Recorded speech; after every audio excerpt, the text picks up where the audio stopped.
नमस्कार। आज भारत के एजुकेशनल रिफॉर्म्स के लिए, भारत की शिक्षा व्यवस्था के लिए एक बहुत बड़ा दिन है। आज इसलिए भारत की शिक्षा व्यवस्था के लिए बड़ा दिन है क्योंकि आज Delhi board of school education अपना पहला 10वीं और 12वीं का रिज़ल्ट रिलीज़ कर रही है। आज इतना बड़ा दिन क्यों है? क्योंकि इस देश की जो शिक्षा व्यवस्था है उसमें ये एक आमूल-चूल परिवर्तन के लिए एक लैंडमार्क है। जैसा हम सबको पता है कि किसी भी देश के विकास में शिक्षा एक बहुत बड़ा योगदान करती है। आज जो सारे देश जिन्हें हम डेवलप कंट्रीज़ मानते हैं, जिनको हम विकसित देश मानते हैं, अगर हम उनका इतिहास देखने जाएं तो ये वो देश हैं जिन्होंने पिछले 50 साल से, पिछले 100 साल से अपने हर बच्चे को, चाहे वो अमीर परिवार से आता हो, चाहे वो गरीब परिवार से आता हो, वर्ल्ड क्लास एजुकेशन दी है।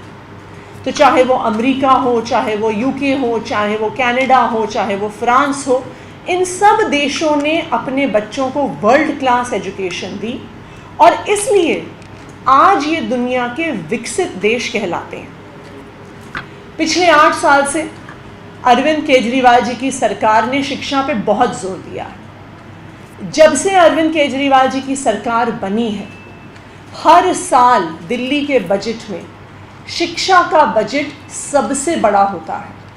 25% दिल्ली का बजट हर साल एजुकेशन पे लगता है और इस बजट की वजह से हमने पिछले 8 सालों में देखा है कि चाहे स्कूलों का इंफ्रास्ट्रक्चर हो, चाहे टीचर्स ट्रेनिंग हो, चाहे टेक्स्ट बुक्स की क्वालिटी हो, जो हम बच्चों को यूनिफॉर्म देते हैं, इसमें एक बहुत बड़ा परिवर्तन आया है। और हमने देखा है कि किस तरह से पिछले 3 साल में लाखों बच्चों ने प्राइवेट स्कूल छोड़कर दिल्ली के सरकारी स्कूलों में एडमिशन लिया। हमने ये भी देखा है कि जो भारत के कन्वेंशनल एजुकेशनल बेंचमार्क्स हैं, उनमें दिल्ली के सरकारी स्कूलों ने शानदार परफॉर्मेंस किया है। पिछले 5 साल से जो सीबीएसई के क्लास 12 के एग्ज़ाम रिज़ल्ट्स हैं, उसमें दिल्ली के सरकारी स्कूलों के नतीजे प्राइवेट स्कूलों से बेहतर आ रहे हैं। 2018 से आज तक हर साल 90% से ज़्यादा रिज़ल्ट दिल्ली के सरकारी स्कूलों का रहा है। इस साल भी जब सीबीएसई का 12वीं का रिज़ल्ट आया है तो दिल्ली गवर्नमेंट स्कूल्स का रिज़ल्ट ना सिर्फ सीबीएसई की नेशनल एवरेज से बेहतर है, बल्कि देश भर के प्राइवेट स्कूलों से बेहतर रिज़ल्ट दिल्ली के सरकारी स्कूलों का आया है। देश भर के प्राइवेट स्कूलों का रिज़ल्ट 87.95% आया, लेकिन दिल्ली गवर्नमेंट स्कूल्स का रिज़ल्ट 91.59% आया, प्राइवेट स्कूल से काफ़ी आगे। लेकिन शिक्षा सिर्फ मार्क्स नहीं होती है और हमने देखा है कि अगर आप इंडियन एजुकेशन सिस्टम को देखने जाइए तो सबसे ज़्यादा ज़ोर, जिसे हम कहते हैं रोट लर्निंग या रट्टा मारने पे होता है। भारतीय शिक्षा व्यवस्था में एग्ज़ाम देने का मतलब है कि जिसने ज़्यादा अच्छा रट्टा मारा उसको ज़्यादा नंबर आते हैं।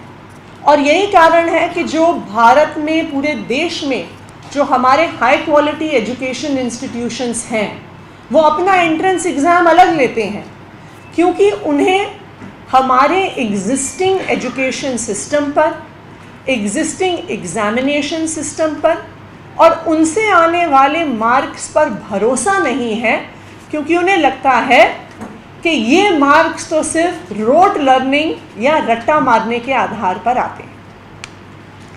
लेकिन अगर हमें भारत को दुनिया का नंबर 1 देश बनाना है तो जो बच्चे हमारे स्कूलों से निकल रहे हैं उन्हें सिर्फ अपने टेक्स्ट बुक्स के 50 पन्ने में जो इन्फॉर्मेशन दी है उससे बहुत ज़्यादा कुछ आना ज़रूरी है।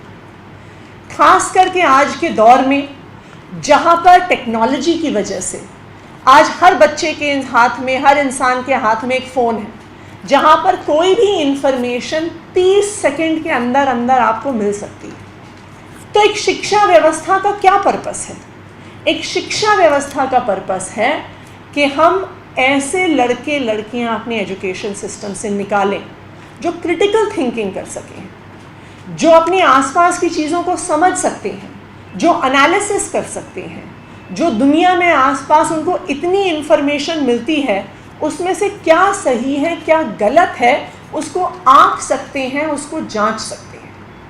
और इन्हीं सब चीज़ों के लिए दिल्ली ने ये एक लैंडमार्क शुरुआत की है जो Delhi board of school education है। 2018 में जब Delhi board of school education बना था और इसकी शुरुआत हुई थी, 2021 में हमारा जब Delhi board of school education की शुरुआत हुई थी, तब दिल्ली के मुख्यमंत्री अरविंद केजरीवाल जी ने खुद, जो ना सिर्फ दिल्ली और भारत में जाना जाता है पर वर्ल्ड का सबसे फेमस जो बोर्ड है IB, इंटरनेशनल बैकलॉरिएट, 2021 में हमने IB के साथ MOU किया और उस MOU के आधार पर जो Delhi board of school education है उसका सारा करिकुलम भी बनाया गया और उसका पूरा एग्जामिनेशन सिस्टम बनाया गया।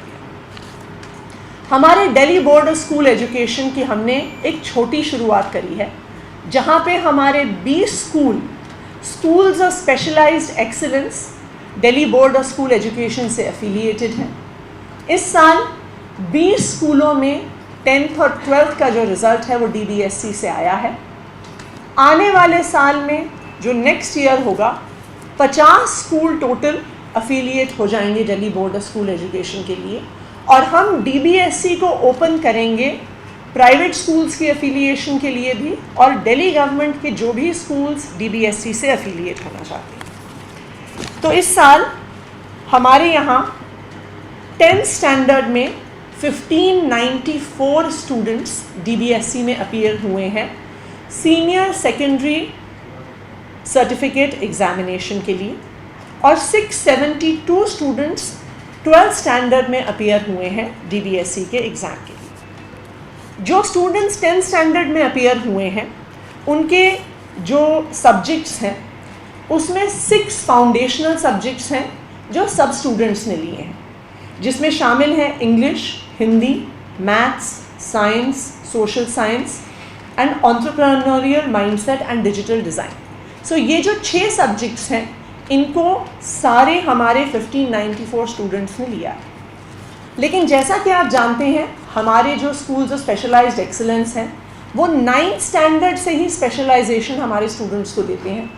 तो इन 6 फाउंडेशनल सब्जेक्ट्स के अलावा DBSC ने कई और सब्जेक्ट्स में भी एग्ज़ाम लिया है, जिसमें शामिल है world of work, systems and societies जो ह्यूमैनिटीज़ के स्टूडेंट्स ने दिया है, advance technologies, design and commerce जो high end 21st century skills के स्टूडेंट्स ने लिया है, जिसमें शामिल है advanced maths and advanced science जो STEM के स्टूडेंट्स ने लिया है, और जिसमें media, creative writing, creative expression जैसे कोर्सेज शामिल हैं जो हमारे परफॉर्मिंग और विजुअल आर्ट्स के स्टूडेंट्स ने लिया। सो कुल मिलाकर 1594 स्टूडेंट्स ने ये एग्ज़ाम्स लिए हैं। 12th स्टैंडर्ड में इस साल सिर्फ एक स्ट्रीम ने DBSC से अपना एग्ज़ाम दिया है, वो है STEM, जिसमें शामिल है साइंस, टेक्नोलॉजी, इंजीनियरिंग और मैथमेटिक्स। जो हमारा DBSC का एग्ज़ाम है और जो हमारा DBSC का असेसमेंट है ये बाकी बोर्ड एग्ज़ाम से कैसे अलग है? सबसे पहली बात, अगर आप बोर्ड एग्ज़ाम्स का सिस्टम देखिए तो बोर्ड एग्ज़ाम साल में एक बार होते हैं और 3 घंटे के एग्ज़ामिनेशन पर बच्चे का पूरा फ्यूचर निर्धारित हो जाता है। मान लीजिए कोई स्टूडेंट बीमार हो जाए, किसी को ज़्यादा स्ट्रेस हो जाए, किसी कारणवश वो अपना एग्ज़ाम नहीं ठीक से दे पाता बोर्ड एग्ज़ाम, तो उस बच्चे का फ्यूचर ख़राब हो जाता है। और फिर काफ़ी स्टूडेंट्स ये भी सोचते हैं कि एक साल ड्रॉप करके फिर से हमें एग्ज़ाम लेना पड़े क्योंकि हमारा सिर्फ एक दिन हम अपनी अच्छे से पढ़ाई नहीं कर पाए और अच्छे से एग्ज़ाम नहीं दे पाए। इस प्रॉब्लम को सॉल्व करने के लिए DBSC के 2 टर्म एग्ज़ाम्स होते हैं, फर्स्ट सेमेस्टर और सेकेंड सेमेस्टर, दोनों के नतीजे एंड ऑफ ईयर एग्ज़ाम्स में जो आपका फाइनल रिज़ल्ट है उसमें शामिल होते हैं। दूसरी बात, साल भर में जो स्टूडेंट्स काम करते हैं और जो उनका प्रोजेक्ट वर्क होता है उसको भी DBSE के रिज़ल्ट्स में शामिल किया जाता है। तो ये एक बहुत बड़ा बदलाव है DBSE का बाकी सब बोर्ड एग्ज़ाम से, कि ये असेसमेंट जो है सिर्फ एक single end of year 3 hour exams पे आधारित नहीं है, ये ईयर लॉन्ग असेसमेंट है और बच्चों की साल भर में उन्होंने जो परफॉर्म किया है उसके आधार पर हम असेस करते हैं। दूसरा महत्वपूर्ण डिफरेंस, जो दूसरा महत्वपूर्ण क्राइटेरिया हमारे DBSE के एग्ज़ाम्स में जो अलग है, कि जो स्टूडेंट्स एग्ज़ाम देते हैं ये एग्ज़ाम रोट लर्निंग के आधार पर नहीं होता। हर सब्जेक्ट का एक अलग अलग क्राइटेरिया बनाया जाता है जिसके आधार पे स्टूडेंट्स को असेस किया जाता है। फॉर एग्ज़ाम्पल, मैथ्स में सिर्फ सिलेबस बेस्ड असेसमेंट नहीं है, क्राइटेरिया बेस्ड असेसमेंट है। तो कोई भी मैथ्स का एग्ज़ाम होगा उसमें क्राइटेरिया है, number 1 knowing and understanding, number 2 investigating patterns and number 3 applying mathematics in the real world context. उसी तरह से सोशल साइंसेस, जो एक बिल्कुल ऐसा सब्जेक्ट माना जाता है कि भाई हिस्ट्री, ज्योग्राफी, सिविक्स, इन सब में तो बढ़िया से रट्टा मार के हमें एग्ज़ाम देना है, जितना अच्छा रट्टा मारेंगे उतना अच्छा हमारा एग्ज़ाम रिज़ल्ट आएगा। DBSE में सोशल साइंसेस में 4 क्राइटेरिया हैं। Number 1 knowing and investigating, number 1 knowing and understanding, number 2 investigating, number 3 communicating, number 4 thinking critically। और मैं आज एक सोशल साइंस का एक एग्ज़ाम पेपर लेकर भी आई हूँ आपके पास, और कुछ उदाहरण भी मैं आपके सामने रखूँगी कि किस तरह से DBSE ने बहुत अलग तरीके से असेसमेंट किया है। DBSE में सोशल साइंसेस में इकोनॉमिक्स का काफ़ी एक स्ट्रॉन्ग कंपोनेंट है, और इकोनॉमिक्स, सोशियोलॉजी। सो ये जो क्वेश्चन है जो अभी मैं आपसे शेयर करूँगी, ये लेबर मार्केट्स एंड इकोनॉमी पर एक चैप्टर है और टॉपिक्स हैं उससे रिलेटेड हैं। लेकिन यहाँ पर स्टूडेंट से ये नहीं पूछा जाता कि ऑर्गेनाइज सेक्टर के 5 कैरेक्टरिस्टिक बताइए, अनऑर्गेनाइज सेक्टर के 5 कैरेक्टरिस्टिक बताइए। इसमें 2 केस स्टडीज़ दी जाती हैं स्टूडेंट को। Case study of Rama works in an office, she attends her office from 9:30 AM to 5:30 PM, gets her salary regularly at the end of every month, she gets PF, she does not go to office on Sundays, she got an appointment letter. फिर कहते हैं कि रमा का neighbour है Vinod is Rama's neighbour, he is a daily wage labourer in a near by grocery store, he has no paid leave और holidays.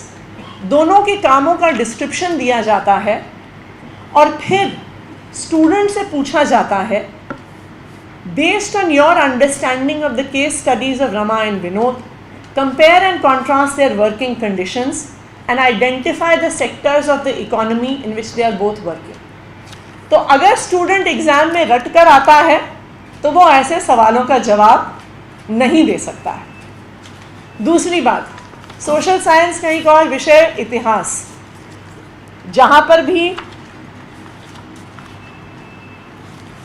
हम conventionally ये मानते हैं कि 5 नंबर का सवाल है तो 5 पॉइंट का आंसर देना है, 10 नंबर का सवाल है तो हमें 10 पॉइंट का आंसर देना है, 1 पन्ना भरना है, 2 पन्ने भरने हैं, तभी अच्छे नंबर आते हैं।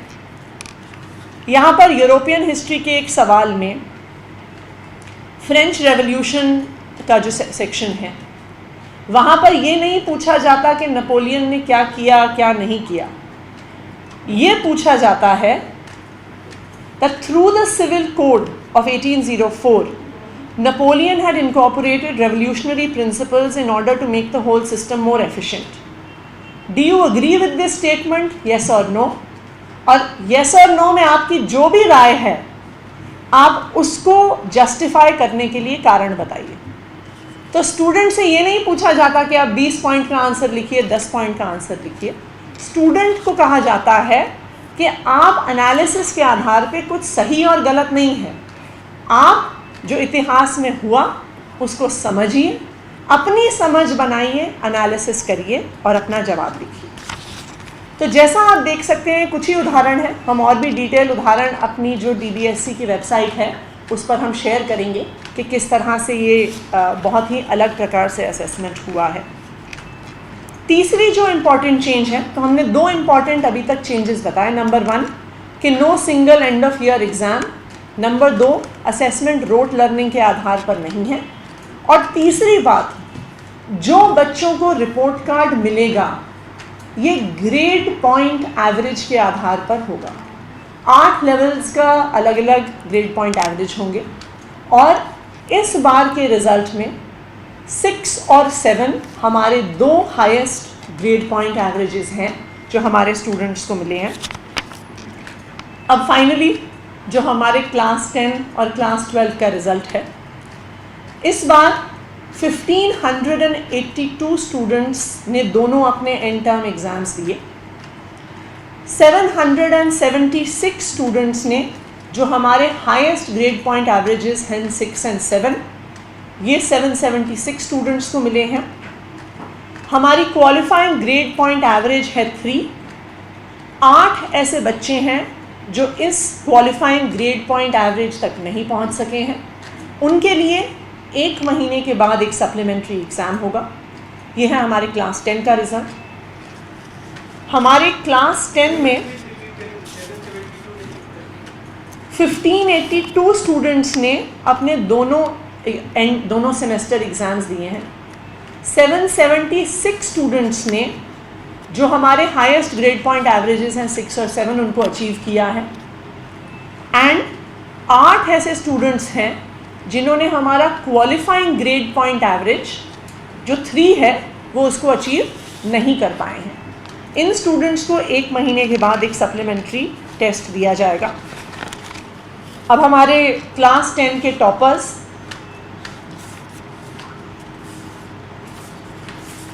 हमारी क्लास 10 के स्टेम टॉपर हैं अंश बंसल जो SOSC शालीमार बाग से हैं। अंश बंसल को 7 ग्रेड पॉइंट एवरेज मिला है और अगर हम इसे ट्रांसलेट करें इनटू परसेंटेज, क्योंकि हमने इस बार उनका परसेंटेज इक्विवेलेंस भी कैलकुलेट किया है, तो 97.2% पे ये हमारे 10th स्टैंडर्ड के स्टेम के टॉपर हैं। इनका ग्रेड है 7 ग्रेड पॉइंट एवरेज। हमारे ह्यूमैनिटीज़ की 10th स्टैंडर्ड की टॉपर हैं आंचल तंवर जो SOSC सेक्टर 22 द्वारका से हैं। इनका ग्रेड पॉइंट एवरेज है 6 और ये एक इक्विवेलेंट परसेंटेज होगा 92.625%। 92.625%। हमारे परफॉर्मिंग एंड विजुअल आर्ट्स के टॉपर हैं सरगुन शर्मा। ये पढ़ रही हैं हमारे SOSC सेक्टर 19 द्वारका में और इनका ग्रेड पॉइंट एवरेज है 6 जो ट्रांसलेट कर रहा है इक्विवेलेंट परसेंटेज में 89.5%। हमारे high end 21st century skills के टॉपर हैं खुशी चौधरी जो SOSC सेक्टर 11 रोहिणी से हैं। उनका ग्रेड पॉइंट एवरेज है 6 जो इक्विवेलेंट परसेंटेज में ट्रांसलेट करता है 93.625%। तो ये था हमारा क्लास 10 का रिज़ल्ट।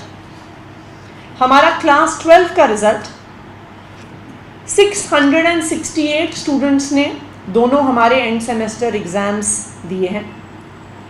299 स्टूडेंट्स ने जो हमारे हाईएस्ट ग्रेड पॉइंट एवरेजेस हैं 6 और 7 वो अचीव किए हैं और 5 ऐसे स्टूडेंट्स हैं जिन्होंने हमारा qualifying grade point average GPA जो है 3 उसको अचीव नहीं किया है। उनकी सप्लीमेंट्री असेसमेंट 1 महीने बाद होगी। और इंटरेस्टिंगली हमारे क्लास 10 में तो 4 स्ट्रीम्स हैं पर क्लास 12 में इस साल एक सिंगल स्ट्रीम है। और क्लास 12 में हमारी जो स्ट्रीम है STEM science technology engineering mathematics, हमारे टॉपर हैं मोहम्मद फरहान फ्रॉम SOSC कालका जी जिनका 7 ग्रेड पॉइंट एवरेज है और इनका इक्विवेलेंट परसेंटेज है 97%। नंबर 2 पे है SOSE खिचड़ीपुर के Shyam Kumar, again grade point 7, and third position पे हैं, एक्चुअली सेकंड पोजीशन पे एग्जैक्टली सेम परसेंटेज के साथ Ujjwal Pratap from sector 23 Rohini and Shimpi from sector 23 Rohini. जैसा मैंने कहा, आज का ये DBSE का रिज़ल्ट हमारे देश के एजुकेशन रिफॉर्म्स में एक बहुत बड़ा दिन है, क्योंकि आज एक नई एजुकेशन व्यवस्था की शुरुआत हो रही है। जैसा कि हम जानते हैं कि आप क्लासरूम में कितने भी इनोवेटिव तरीके से पढ़ाइए, लेकिन आखिरकार बच्चे वैसे ही पढ़ते हैं जैसा बच्चों का एग्ज़ाम लिया जाता है। तो जो एक नए एग्ज़ामिनेशन और असेसमेंट की तरीके की शुरुआत है, ये एग्ज़ाम और ये असेसमेंट आने वाले समय में ना सिर्फ दिल्ली की पर पूरे देश की शिक्षा व्यवस्था को बदलेगा। और इन सभी बच्चों को जिन्होंने आज DBSE में क्लास 10 और क्लास 12 का इतना शानदार रिज़ल्ट अचीव किया है, इन सभी बच्चों को और इनके परिवारों को बहुत बहुत बधाई, बहुत बहुत मुबारकबाद। और मैं कंग्रेचुलेट करना चाहती हूँ Delhi board of school education की सारी टीम की, कि उन्होंने पिछले 2 सालों में जो इनोवेटिव काम किया है और जो हाई स्टैंडर्ड्स के साथ ना सिर्फ एग्ज़ाम पेपर्स बनाए हैं, बल्कि पूरी कॉन्फिडेंशियलिटी मेंटेन करते हुए और हायर स्टैंडर्ड्स ऑफ कॉन्फिडेंशियलिटी के साथ एग्ज़ाम्स करवाए हैं और उन्हीं एग्ज़ाम्स के रिज़ल्ट सामने रखे हैं। आज मेरे पास भी इन बच्चों का रिज़ल्ट तभी आया जब ये रिज़ल्ट DBSE के वेबसाइट पर रिलीज़ हो गया। इन स्टैंडर्ड्स ऑफ कॉन्फिडेंशियलिटी को DBSE ने अपनाया है और आने वाले समय में मुझे उम्मीद है कि दिल्ली के और चाहे देश भर के ज़्यादा से ज़्यादा स्कूल्स DBSE से एफिलिएट होंगे। Thank you.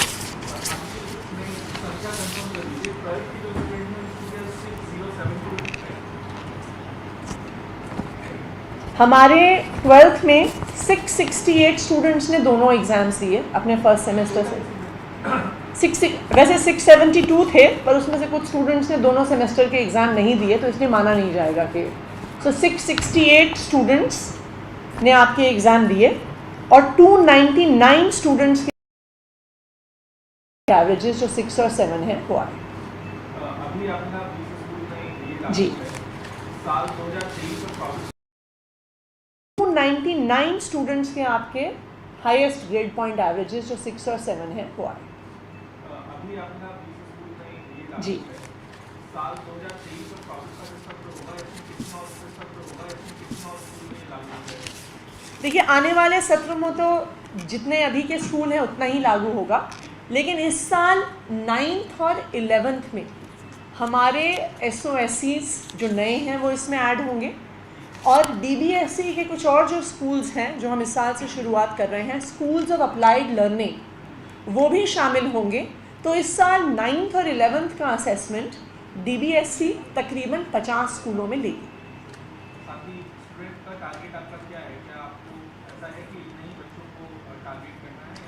नहीं, धीरे धीरे तो हम सारे अपने स्कूलों को DBSE में लेके आएंगे, लेकिन क्योंकि ये एक बहुत बड़ा चेंज है, जिस तरीके से मैंने आपको क्वेश्चंस भी पढ़ के सुनाए अपने जो हमारे एग्ज़ाम पेपर्स के हैं, ये एक बहुत बड़ा चेंज है। इसके लिए टीचर्स की ट्रेनिंग भी ज़रूरी है, इसके लिए क्लासरूम टीचिंग हम कैसे कर रहे हैं उसको चेंज होना ज़रूरी है, टेक्स्ट बुक्स चेंज होना ज़रूरी है। तो हम इस रिफॉर्म को धीरे धीरे इंट्रोड्यूस करना चाहते हैं कि एक स्लो और स्टडी तरीके से ये रिफॉर्म पूरी दिल्ली में इंट्रोड्यूस हो। तो 30 स्कूल अभी हैं, आने वाले साल से 9th और 11th में 50 स्कूल हो जाएंगे और एक बार ही हमारे सारे सिस्टम स्टेबलाइज हो जाएं, उसके बाद हम चाहेंगे कि ज़्यादा से ज़्यादा दिल्ली के सरकारी स्कूल, दिल्ली के प्राइवेट स्कूल और देश भर से भी अगर कोई प्राइवेट स्कूल अफिलिएट होना चाहें वो DBSE से अफिलिएट हो। जैसी उनकी मर्ज़ी है, अगर वो चाहें तो वो हमें रीच आउट करके अफिलिएशन ले सकते हैं।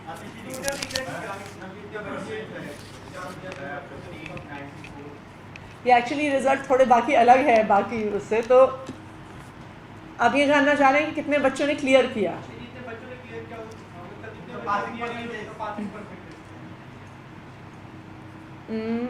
10th में 8 बच्चे ऐसे थे आउट ऑफ 1582 जिन्होंने क्लियर नहीं किया और 12th में 3 ऐसे बच्चे हैं आउट ऑफ 668 जिन्होंने क्लियर नहीं किया।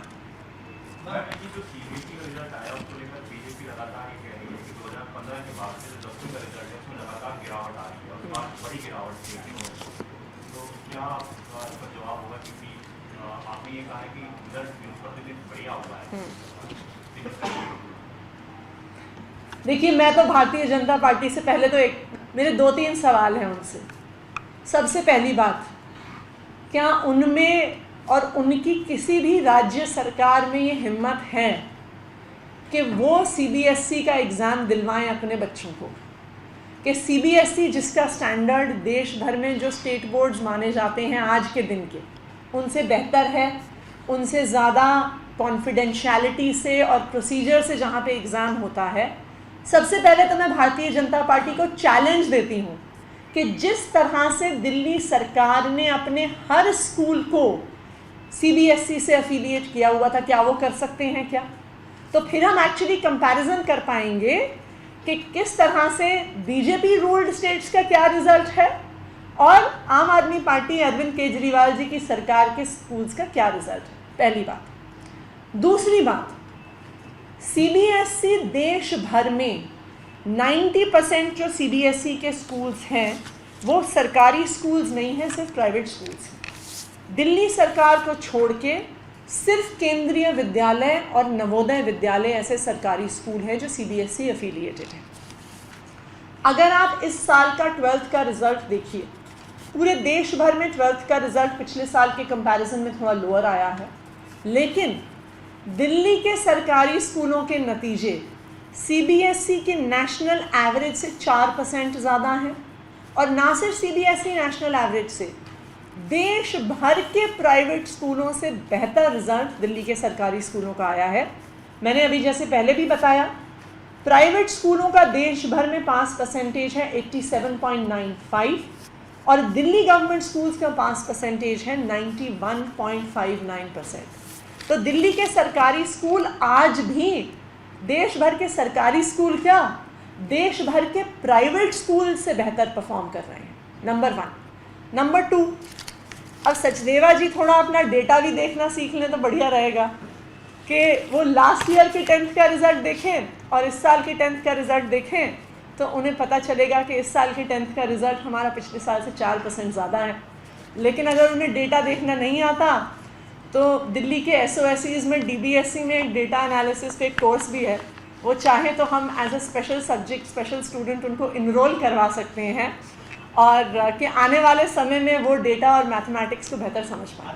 आपसे सवाल है, तो आपको बताएंगे कि आप लोगों ने पहले सीरीज में कर ली है, लेकिन इस टाइम का एक सवाल है कि शुक्रवार को एक रिलीज आई थी जिसमें कहा गया था कि अधिकारी जो हैं वो नहीं पहुंच रहे और फोन से भी उनसे संपर्क नहीं हो पा रहा है। कुछ अधिकारी ऐसे हैं, क्या सोमवार को क्या स्थिति है? क्या उन अधिकारियों से फोन पे या वो ऑफिस आए या फोन पे संपर्क हो पाया? ओवरऑल क्या स्थिति है? ओवरऑल क्या स्थिति?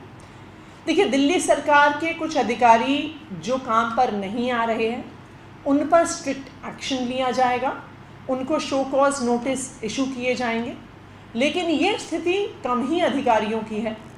काफ़ी सारे डिपार्टमेंट्स, मैं तो कहूँगी तकरीबन ऑलमोस्ट सारे डिपार्टमेंट्स जो दिल्ली सरकार के हैं, पूरी एफिशिएंसी के साथ और बेहतर एफिशिएंसी के साथ और सुप्रीम कोर्ट की कॉन्स्टिट्यूशनल बेंच के आदेश का पालन करते हुए अब अपना कार्य कर पूरा जो उनकी कार्यवाही है वो कर रहे हैं। लेकिन कुछ अधिकारी अभी भी हैं ना, अधिकारी अभी भी हैं। जो अधिकारी हैं जो सुप्रीम कोर्ट के आदेश का पालन नहीं कर रहे हैं उन पे सख्त से सख्त कार्यवाही करी जाएगी।